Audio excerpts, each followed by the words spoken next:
বসে কি করছো? আরে এই মন্দির দেখছি। মেঘনা দেখো না, মন্দিরটা যে বানিয়েছে না তার হাতে বেশ কাজ আছে, বলো। একদম মিথ্যা কথা বলবে না।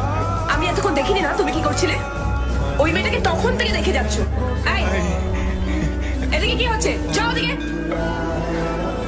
আমি তোমাকে ভালোবাসি। এরপর যদি একটা মেয়ের দিকে তাকিয়েছো না, মেরে ফেলবো তোমাকে। ইডিয়েট। দেখছো না চারিদিকে মামু ঘুরে বেড়াচ্ছে, ধরতে পারলে রাম কেলান কেলাবে। সরি, মানে খুব মারবে। মার খাবে? একটা মেয়ের জন্য মার খেতে পারবে না? অনেক মার খেয়েছি, আর খেতে পারছি না। আমি দূর থেকেই ভালোবাসবো।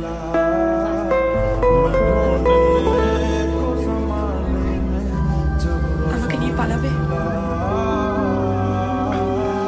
মেঘনা তুমি জানো তুমি কি বলছো?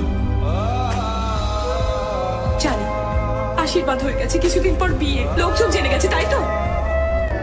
তাও বলছি, পালাবে আমাকে নিয়ে? পারবে? আমি বলছি কিচ্ছু হবে না।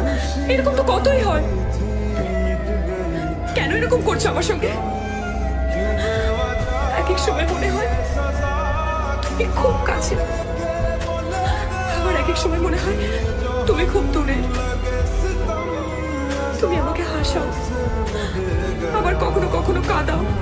মনে হয় তোমার সঙ্গে সব কথা শেয়ার করি, আবার ভয়ও পাই।